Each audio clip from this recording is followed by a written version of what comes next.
कि यहाँ ये इस भय से कि पापा कहीं रात को यहीं रहने को ना कह दे। 2 दिन से पापा को लेकर जो उत्साह मन में समाया हुआ था वह एकदम बुझ गया और सामने खड़े पापा उसे निहायत अजनबी और अपरिचित से लगने लगे। और तुम रो क्यों रहे हो? रोने की क्या बात हो गई? माली चला गया, अब मैं घर कैसे जाऊंगा? खिसकते हुए बंटी ने कहा, पागल कहीं का, यहाँ जंगल में बैठा है, मैं नहीं हूँ, मैं तेरे पास मम्मी के पास जाऊंगा। रोते रोते ही बंटी ने कहा, हाँ हाँ, तो मैंने कब कहा कि मम्मी के पास नहीं जाओगे? पर माली तो चला गया तो क्या, मैं तुम्हें छोड़ के आऊंगा बस। बंटी ने ऐसे देखा जैसे विश्वास नहीं कर रहा हो, कहीं उसे बहका तो नहीं रहे। अभी चुप करने के लिए कह दे और फिर कहने लगे कि सो जाओ। पापा ने पास आकर उसका माथा सहलाया, गाल सहलाए तो टूटा विश्वास जैसे फिर जुड़ने लगा। पापा फिर अपने लगने लगे, पागल कहीं का, इतना बड़ा होकर रोता है मम्मी के लिए। तो अश्रुआई आंखों से ही बंटी हंस दिया। भीतर ही भीतर बड़ी शर्म महसूस हुई अपने ऊपर। सचमुच उसे इतनी जल्दी रोना नहीं चाहिए, बच्चे रोया करते हैं बात बात पर। तो वह तो अब बड़ा हो गया है, अब कभी नहीं रोएगा इस तरह। बंटी पापा के साथ टांगे पे बैठा तो मन एकदम हल्का होकर दूसरी ओर की को दौड़ गया। पापा को देखकर मम्मी को कैसा लगेगा, एकदम खुश हो जाएगी। वह खींच कर पापा को अंदर ले जाएगा और मम्मी का हाथ पापा के हाथ में मिला देगा। चलो कुट्टी खत्म। फिर मम्मी और वह मिलकर पापा को जाने नहीं देंगे। सुबह घूमते फिरते कितनी बार मन हुआ था कि मम्मी की बात करे पापा से। वह सब पूछे जो मम्मी से नहीं पूछ पाता है। वह पापा का चेहरा देखता और बात भीतर ही घुमड़ कर रह जाती। पापा को साथ लाकर और दोस्ती की बात सोच सोच कर उसका मन थिरकने लगा। जाने कैसे कैसे चित्र आंखों के सामने उभरने लगे। पापा मम्मी और वह घूमने जा रहे हैं। वह पापा के साथ मिलकर मम्मी को चिढ़ा रहा है या कभी मम्मी के साथ मिलकर पापा को। अजीब सा उत्साह है मन में जो मन में नहीं समा रहा है। कहानियों के न जाने कितने राजकुमार मन में तैर गए हैं जो अपनी माँ के लिए समुद्र तैर गए थे या लांग कर गए थे। वह भी किसी से कम नहीं है। माँ के लिए पापा को ले आया, अब दोस्ती भी करवा देगा, वरना कोई ला सकता था पापा को। अब चिढ़ाए फूफी की बंटी लड़की है, अब मम्मी कभी उदास नहीं होगी, लेटे लेटे छत या आसमान नहीं देखेगी। टीटू की अम्मा यह नहीं पूछेगी, आते हैं तुम्हारे पापा यहाँ? उसने बड़े तिरपते मन से पापा की ओर देखा। पापा एकदम चुप क्यों है? अंधेरे में चेहरा ठीक से दिखाई नहीं दे रहा है। वह चाहता है कि पापा कुछ बोलते चले, कलकत्ता चलने की ही बात कहे या कि उसे लड़के वाले खेल खेलने की बात कहे, पर कुछ तो कहे। बोलते हुए पापा उसे अपने बहुत पास लगने लगते हैं। चुप हो जाते हैं तो लगता है जैसे पापा कहीं दूर चले गए, जैसे उसके और पापा के बीच कोई और आ गया।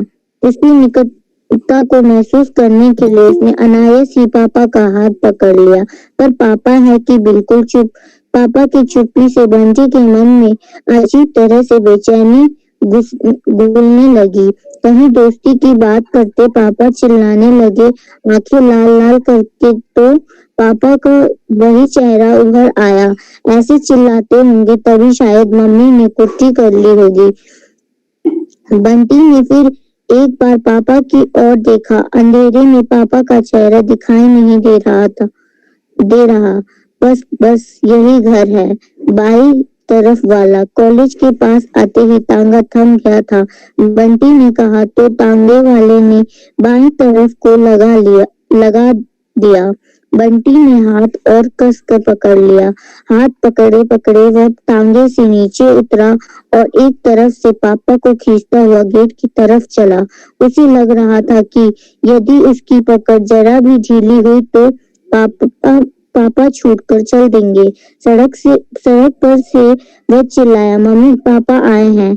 लॉन में से एक छायावती तेज तेज कदमों से फाटक की ओर आई। फाटक खुला और मम्मी सामने आ खड़ी हुई। मम्मी को देखते ही बंटी का हौसला बढ़ गया। लगा जैसे वह अपनी सुरक्षित सीमा में आ गया है। पापा के हाथ को पूरी तरह खींचता हुआ बोला, भीतर चलिए ना पापा, मैं अपना बगीचा दिखाऊंगा। मोगरा खूब फूला है। पर मम्मी और पापा जहाँ के तहाँ खड़े हुए हैं, चुप और जड़ बने हुए हैं। मैंने आदमी भेजा था, आपको शायद लौटने में देर हो गई, सो वह रात देखकर चला आया। आपको तकलीफ करनी पड़ी। कोई बात नहीं। बंटी ने चौंक कर पापा की ओर देखा और यह पापा बोले थे, एकदम बदला हुआ सर, ना प्यार वाला ना गुस्से वाला। पता नहीं उस स्वर में ऐसा क्या था कि बंटी की पकड़ ढीली हो गई। फिर भी उसने कहा, पापा एक बार भीतर चलिए ना, मम्मी तुम कहो ना। बंटी रुआ सा हो गया। कुछ देर बैठ लीजिए, बच्चे का मन रह जाएगा। मम्मी कैसे बोल रही हैं? किसी को ऐसे कहा जाता जाता होगा ठहरने के लिए। रात हो गई है, फिर लौटने में बहुत देर हो जाएगी। हंसी तांगे को इसी तांगे को रोक लीजिए, अभी कहाँ देर हुई है, चलिए ना। हाथ पर झूलते हुए बंटी ने पापा को भीतर खींच लिया। पापा भीतर आए। लॉन में ही मम्मी पापा आमने सामने कुर्सी पर बैठ गए। बंटी पुलकित, उसे समझ ही नहीं आ रहा था कि क्या करे और कैसे करे। कल 10 बजे ही पहुंच जाना, दूसरा ही नंबर है, 15-20 मिनट में नंबर आ ही जाएगा। अपने आप आ सकोगी ना? हाँ पहुंच जाऊंगी। अंधेरे में दोनों के चेहरे नहीं दिखाई दे रहे, पर आवाजें कैसी बदली हुई है। पापा ने कहा, आने को कहा है। मन हुआ पूछे, पर हिम्मत नहीं हुई। मम्मी पापा की कोई बात है, उसे बीच में नहीं बोलना चाहिए। तभी एकदम दौड़ गया। रात में पौधे सोते हैं, उन्हें छूने से भी पाप लगता है, और अगर फूल पत्ता तोड़ो तब तो बहुत बड़ा काला वाला पाप लगता है। यह बात अच्छी तरह जानते हुए भी बंटी अपने को रोक नहीं सका। 4-5 पत्तियों के बीच में 3 बड़े बड़े मोगरे सवेरे ही खिले थे। उन्हें ही लंबी डंडी के साथ तोड़ लिया। कहाँ लगाऊं? गुलशन में नहीं, कहीं फूल लगेगा। उसकी समझ में नहीं आ रहा था कैसे खातिर करे पापा की। लाओ हाथ में दे दो। पापा उठ खड़े हुए। यह मेरा बोया हुआ मोगरा है, मैं ही इन्हें सींचता हूँ रोज, दिन में आकर देखिए। बंटी ने फिर हाथ पकड़ लिया। वह जैसे पापा को जाने नहीं देना चाहता है। मम्मी भी साथ साथ चली। पटाक पर आकर पापा ने एक बार उनके गाल थपथपाए, पर हाथ फेरा और फिर धीरे से हाथ छुड़ाकर टांगे में जा बैठे। टांगा चल दिया। बंटी सनसा रह गया।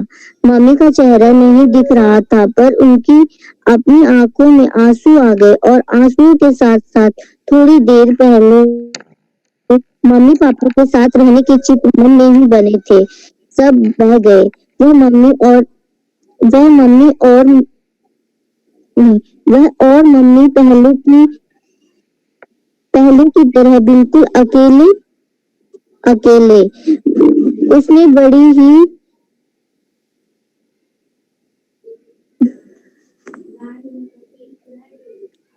ही निरह बेबस नजरों से मम्मी को देखा। मम्मी शायद उधर देख रही थी जिधर टांगा गया था, फिर धीरे से घूम गई। चल भीतर चलकर कपड़े बदल, मरी मरी सी आवाज में मम्मी ने कहा, और उसकी पीठ पर हाथ रखकर उसे सहारा देती सी भीतर ले चली। मम्मी का हाथ उसकी पीठ पर रखा था, फिर भी किसी स्पर्श का एहसास उसे नहीं हो रहा था।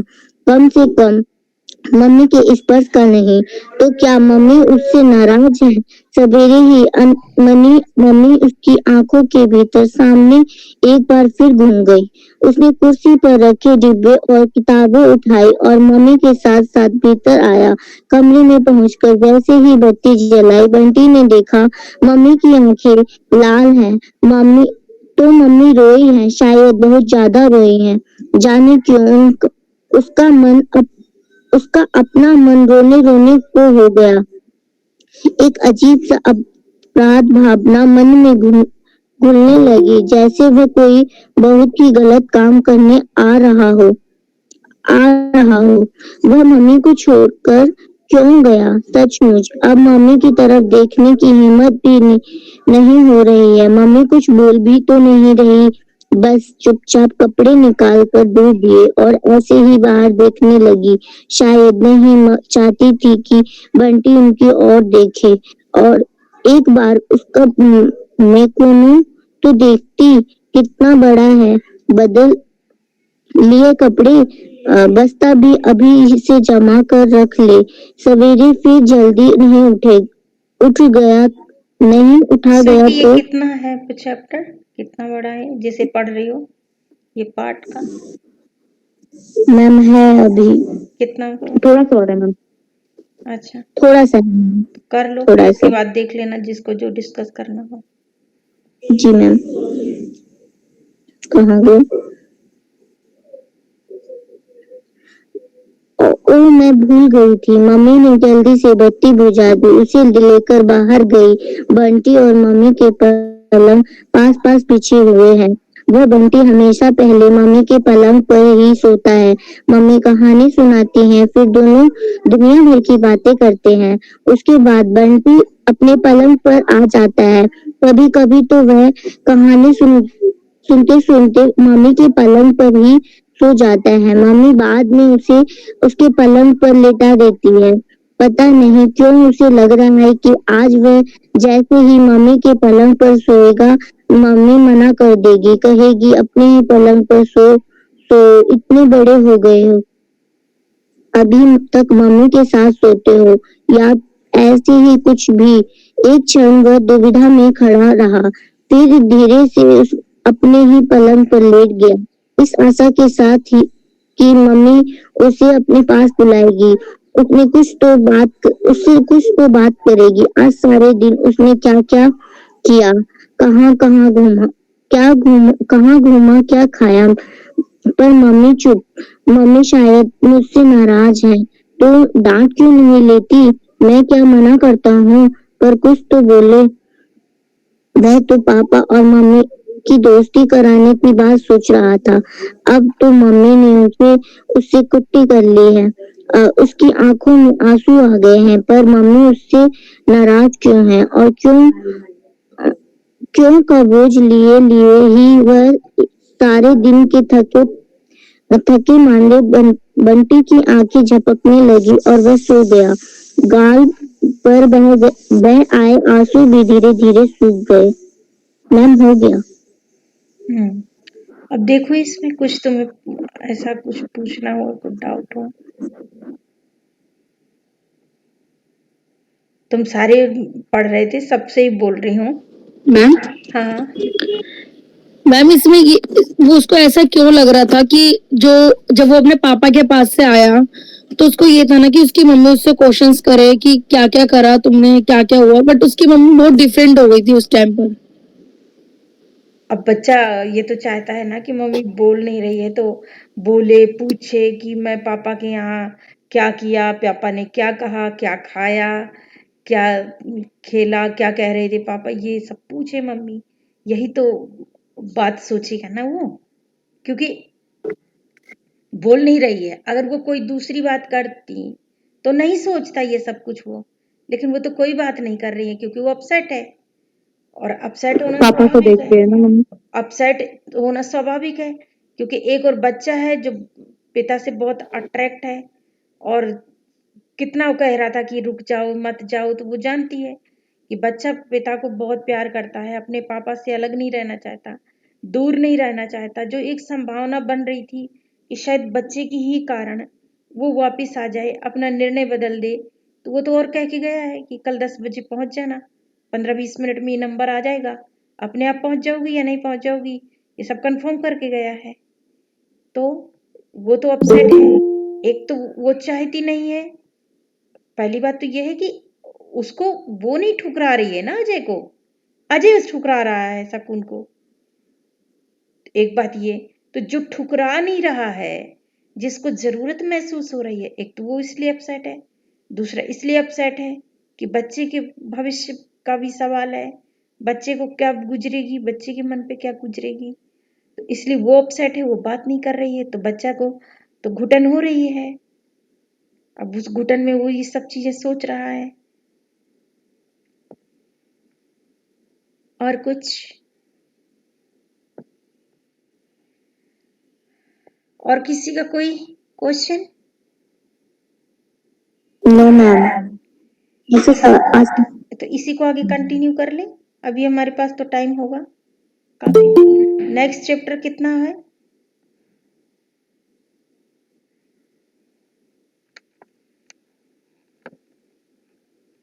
गाइस तो लंबा है मैम। कितना बड़ा होगा लगभग? कितने पेजेस का है? 11। तब तो ज्यादा है।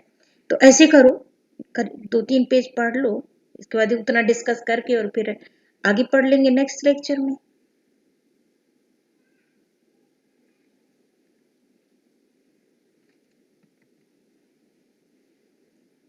Failed to connect dialogue invalid path or connection.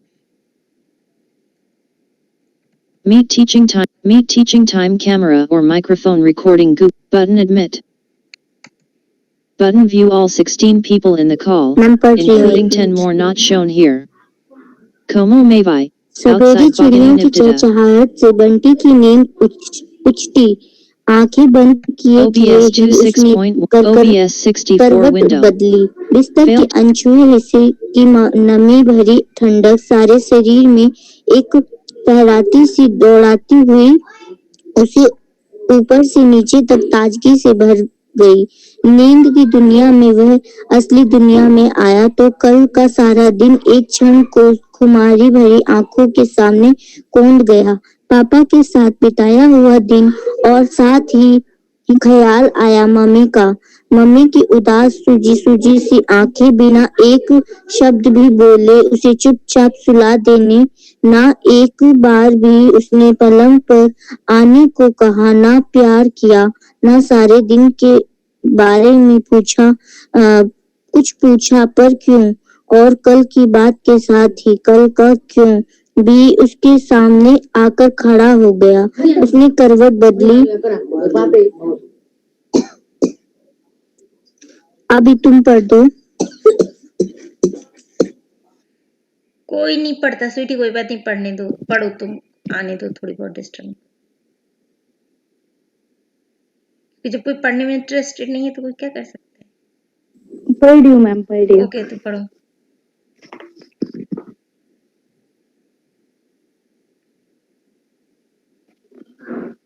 और कल की बात के साथ ही कल का क्यों भी उसके सामने आकर खड़ा हो गया। उसने करवट बदली, अंधमुंदी आंखों से ही मम्मी के पलंग की ओर देखा। पलंग खाली था तो मम्मी उठकर चली गई। एक बोझ जैसे उस पर से उतर गया, वरना मम्मी के सामने वो कैसे आंखें खोलता। कल वापस लौटने के बाद से बराबर ही लग रहा था जैसे उसने कुछ गुनाह हो गया, कुछ गलत हो गया। नहीं भेजना था तो मम्मी मना कर देती, इतना नाराज होने और रोने की क्या जरूरत थी। अब वो भीतर जाएगा तो अभी भी मम्मी उससे नहीं बोलेगी, मम्मी नहीं बोलेगी तो कैसे रहेगा। अब इम्तिहान भी तो शुरू होने वाले हैं, कौन पढ़ाएगा उसे। एकाएक बंटी का मन रोने को हो आया। वो उठा, देखता हूँ कैसे नहीं बोलेंगी, मैं क्या कर सकता था, पापा ने जो बुलाया था। कमरे में घुसते ही नजर पापा की दी हुई चीजों पर पड़ी। एक बार इच्छा हुई मैकेनो उसको खोलकर देखे, पर नहीं, अभी नहीं। वह दबे पैरों गया और सब चीजें उठाकर सोफे के पीछे रख दी। मम्मी कॉलेज चली जाएगी तब खोलेगा, उसकी तो आज छुट्टी है। फिर दौड़कर वो पीछे वाले आंगन में आया, जैसे सीधा बाहर से ही आ रहा हो। मम्मी अखबार पढ़ रही है, दरवाजे की ओर पीठ है, इसलिए चेहरा नहीं दिखाई चेहरा नहीं दिखाई दे रहा है। अच्छा ही है, हमेशा की तरह बंटी गया और पीठ पर लद कर गले में झूल गया। उठ गए, मम्मी ने उसको अलग अलग करते हुए पूछा, पर बंटी पीठ पर लदा रहा। अपनी तरफ से वह पूरी तरह सुलह कर लेना चाहता था। अब मम्मी को एक मिनट के लिए भी नाराज नहीं रहने देगा, दुख भी नहीं रहने देगा। मम्मी नहीं चाहेगी तो वो कहीं नहीं जाएगा, कुछ भी नहीं करेगा। जा ब्रश करके आ बेटा, फूफी दूध गर्म कर रही है। लगा स्वर हमेशा हमेशा की तरह मुलायम ही था। बंटी हल्के से आश्वस्त हुआ और दौड़ता हुआ बाथरूम की ओर चला गया। लौटा तो मेज पर मम्मी की चाय और उसका दूध रखा हुआ था। मम्मी अखबार पढ़ने के साथ साथ चाय पी रही थी। वो आया तो उसका दूध उसके सामने रख दिया, उसके टोस्ट पर मक्खन लगा दिया। मम्मी जैसे भीतर से हिम्मत जुटाकर बंटी बोला, अखबार पर नजर गड़ाए गड़ाए ही मम्मी ने पूछा। बंटी को लगा जैसे मम्मी उससे नजर नहीं मिला रही, आंखें शायद अभी सूजी हुई है। मम्मी क्या बहुत तकलीफ में है? बंटी भीतर ही भीतर मम्मी के दुख से कातर होने लगा। मम्मी मम्मी तुम मुझसे गुस्सा हो? उसकी आवाज रुआसी हो गई। मम्मी ने अखबार हटाकर भरपूर नजरों से उसकी ओर देखा और देखते ही रही। बंटी को लगा मम्मी की आंखें, मम्मी का चेहरा और पिघल कर एकदम नर्म नर्म हो गया। पागल कहीं का, किसने कहा मैं तो अभी एक सेकंड अभी क्या बोल मैम रुआसी मतलब आवाज, मैम रुआस आवाज रुआसी। रोने जैसी आवाज। Okay ma'am. पागल कहीं का, किसने कहा मैं तुमसे नाराज हूँ? और आंखों में वही प्यार उमड़ आया, माँ वाला प्यार। बंटी का मन हुआ दूध टोस्ट रखकर मम्मी के गले में लिपट जाए, पर वो हिला नहीं। बस मम्मी की आंखों में उस लाड को रोम रोम में महसूस करता बैठा रहा।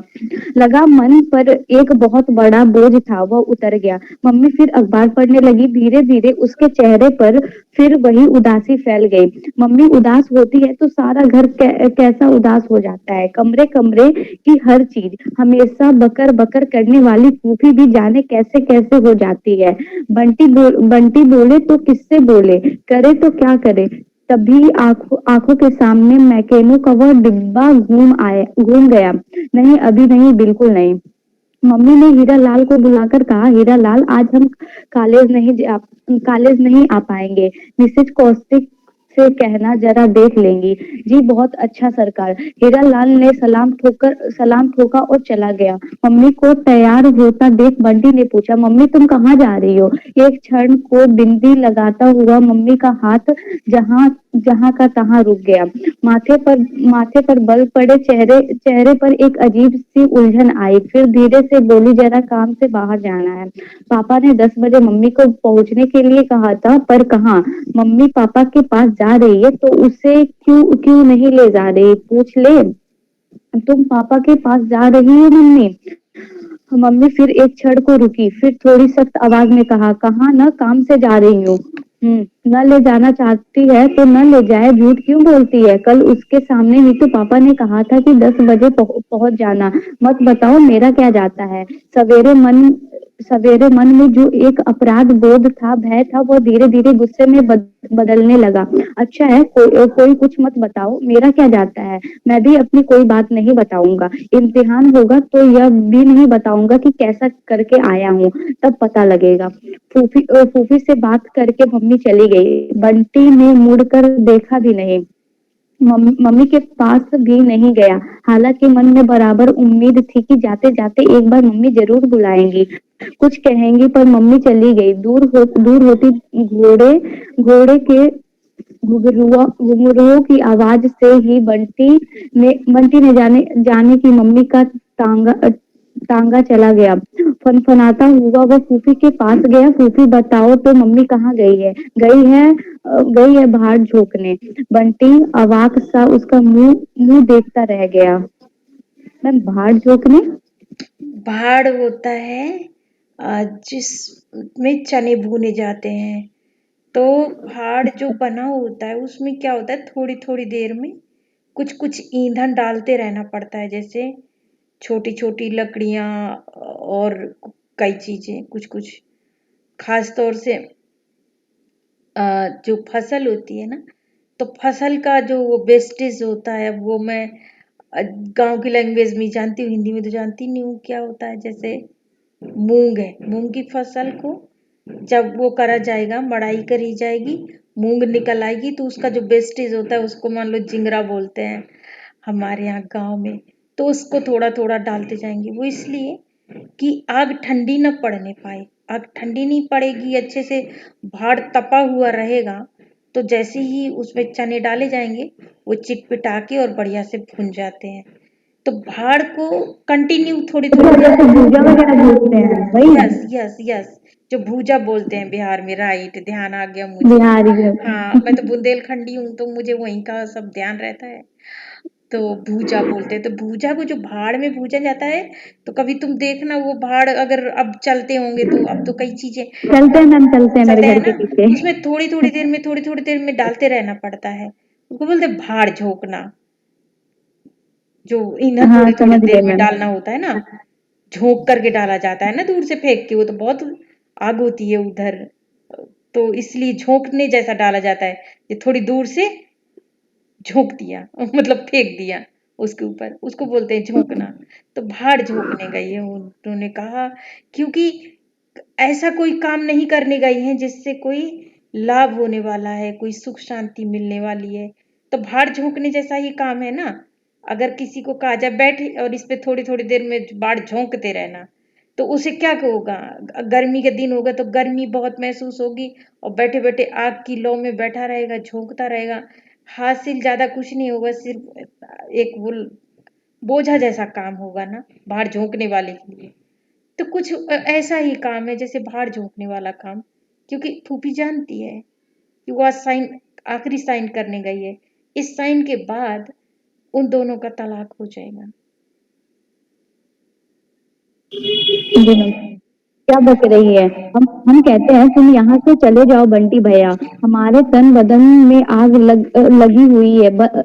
इस वक्त बहू को ले जाकर थाना कचहरी में खड़ा करेंगे, मर्दानगी दिखाएंगे। अरे हाथ पकड़कर निभाने की मर्दानगी जिनमें नहीं होती वो ऐसे ऐसे ही मर्दानगी दिखाते हैं। ये अजय को बोल दिए ना मैम? हाँ, उसी को बोल रही है, उसका मूड इसीलिए अनबन खराब है।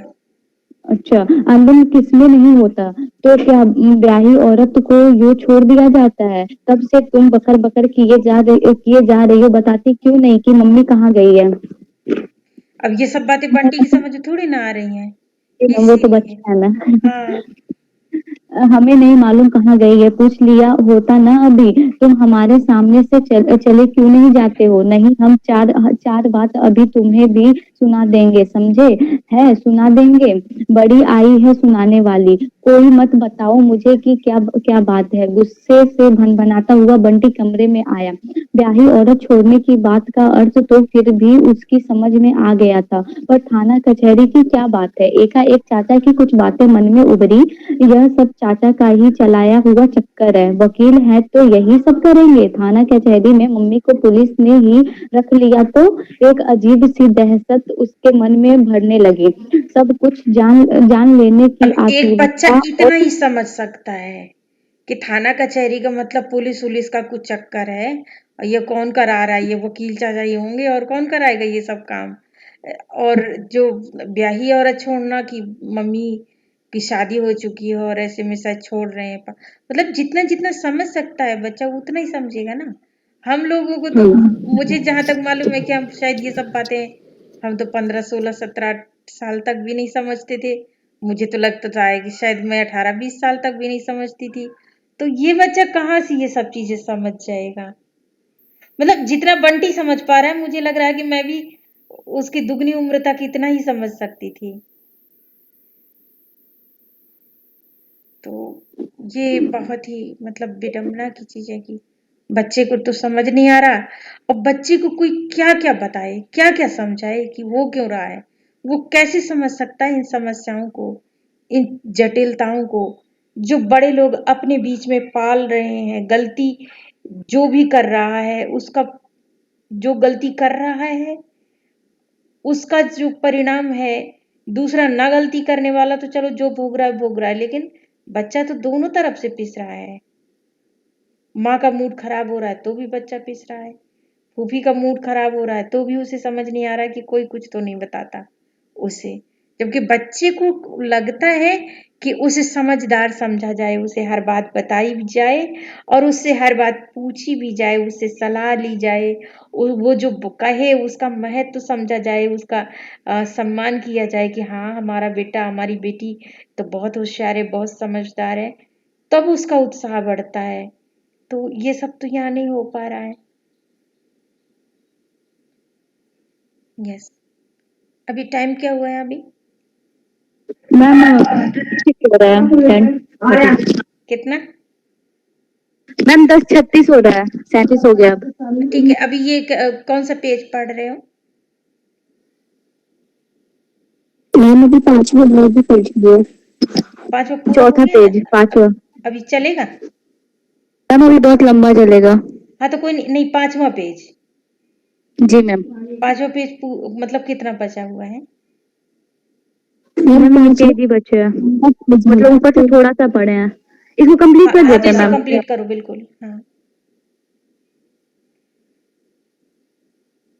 सब कुछ जान लेने की आतुरता और कुछ भी ना। एक मिनट मैम।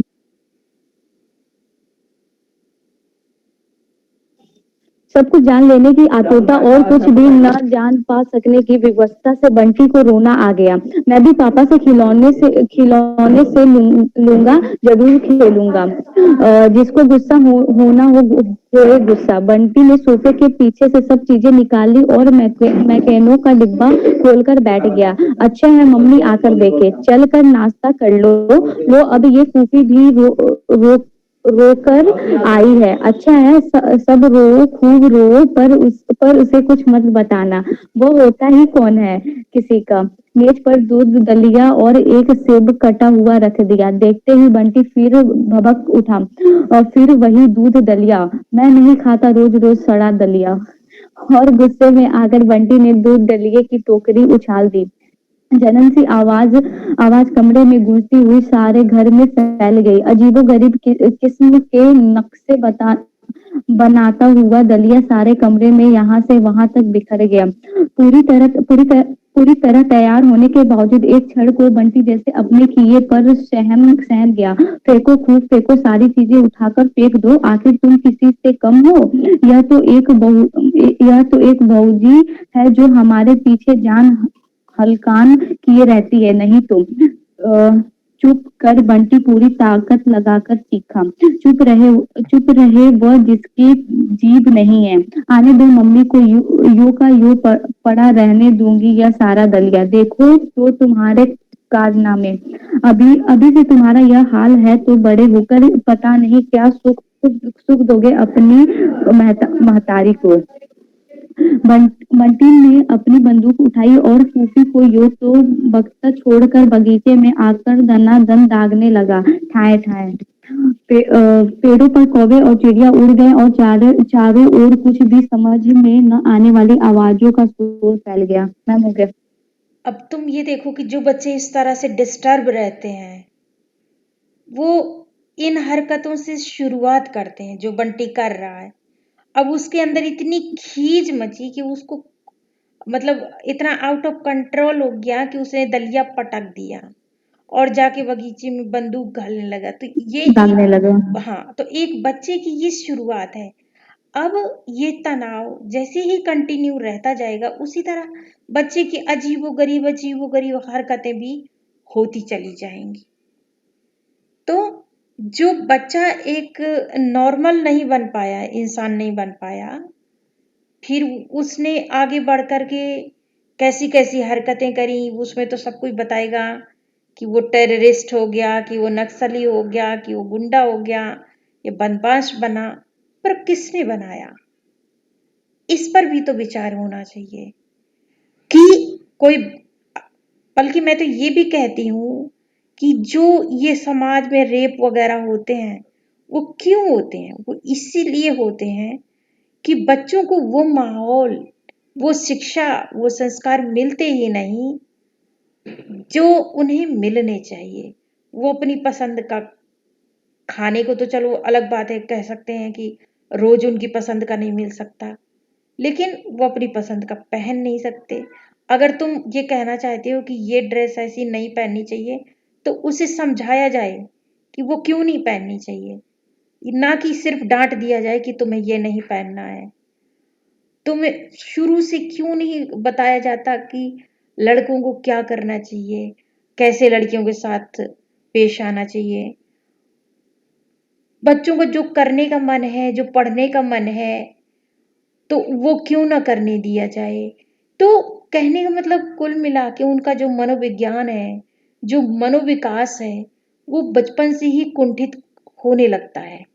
तो यूं तो भरे पूरे परिवार में भी अगर आपस में प्रेम नहीं होता, अनबन होती है, तो भी बच्चे इसका शिकार होते हैं। लेकिन जैसे जैसे अब महिलाएं पढ़ लिख रही हैं, अपने आत्मसम्मान को चाहती हैं और वो अपनी अधिकारों की बात करती हैं, तो एक तो उस कारण भी इन बच्चों का भविष्य खराब होता है, क्योंकि आदमी एक स्वाभिमानी जागरूक महिला के साथ एडजस्ट नहीं होना चाहता। दूसरा, ये सब वैसे कहने की बात है, जो गरीब हैं, जो अनपढ़ हैं, जो पढ़े लिखे कम हैं, वहां भी ये सब होता है।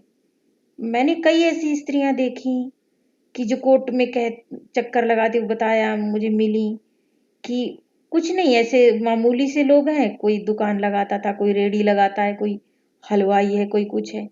उनको कि उसने दूसरी कर ली, कोई कह रहा है कि गांव जाके कर ली, यहाँ से कर लिया फिर गांव चला गया, कोई कह रहा दूसरे शहर चला गया, कोई कह रहा यहाँ कमाने आया था यहीं बस गया। कोई कुछ ना कुछ कारण से आदमी एक से दूसरी औरत कर ले रहा है। जो सरकारी नौकरी वाला है, वो कारण ढूंढता है कि चरित्र की कमी बता दे या क्या क्या कर दे, उनका वो कारण ढूंढता है। लेकिन जो सरकारी नौकरी में नहीं है, उसका कोई क्या छीन लेगा? उससे तो ज्यादा कोई कुछ छीन भी नहीं लेगा ना। कुछ दिन तक कोर्ट के चक्कर अक्कर लगाए जाते हैं। कोर्ट कहता है, कोई भी केस जाता है तो कोर्ट ऑफिशियली कुछ नहीं कहता, ऑफिशियली नहीं कहता, कागजों में नहीं कहता, लेकिन आउट ऑफ पेपर, चाहे जज हो चाहे वकील हो, एक ही सलाह देते हैं, अच्छा नहीं बनती तो ले लो तलाक, नहीं बनती तो दे दो तलाक। चाहे महिला बहुत परेशान हो तो दे दो तलाक। उसे कल कौन सी छत मिलेगी, कैसे रहेगी, उससे किसी को लेना देना नहीं है। कमाने वाली है तो अरे तुम तो कमाती हो, जो नहीं कमाने वाली है तो भी कोई बात नहीं, तुम तलाक दे दो क्योंकि तुम्हारी बनती नहीं है। अगर कमाने वाली भी है तो जिंदगी का उद्देश्य सिर्फ कमाना ही नहीं है ना। कमाने और खाने के साथ साथ ये तीन चीजें टिप्स पे बोली जाती हैं, रोटी कपड़ा और मकान। लेकिन जब रोटी मिल जाए, कपड़ा से तन ढका हो और एक सुकून की छत मिल जाए, तो इसके बाद एक साथी की भी जरूरत होती है। उस पर समाज विचार ही नहीं करता। अब साथी की जरूरत होती है तो पुरुष तो दूसरी उसको मिल जाती है, एक औरत ठुकरा भी दे तो दूसरी तैयार खड़ी है।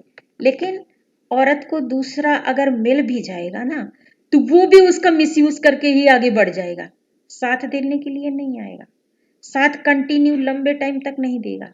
लेकिन सबसे बड़ा सवाल ये है कि औरत को चलो दे भी देगा कि नहीं देगा, आगे उलझती और सुलझती रहे। लेकिन जो बच्चा है, जिस बच्चे को दोनों चाहिए, यूं तो इंडियन फैमिली बच्चों को पहले तो ऐसे पालती है कि बड़े होने तक अपने साथ सुलाती है। जबकि बच्चों को, मैं समझती हूँ, मतलब ये मेरा मानना है कि छोटे से ही थोड़ा अलग सुलाना, अलग सोचना, अपनी उसको सोचने की स्वतंत्रता देना, अपने निर्णयों की स्वतंत्रता देना, ये सब शुरू से ही सिखाना चाहिए।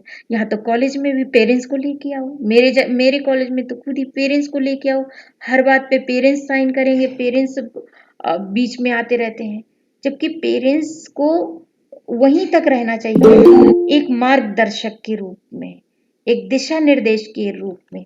जैसे जैसे बच्चा बड़ा होता जाए वैसे वैसे उसको फ्री छोड़ते जाना चाहिए, पर उसके हमेशा साथ बने रहना चाहिए कि वो कुछ गलत ना करे। गलत करे तो हम तुरंत उसे समझा सकें, और इतने फ्रेंड बने रहें कि जो भी वो करना चाहता है उस सब कुछ की जानकारी बच्चा देता रहे।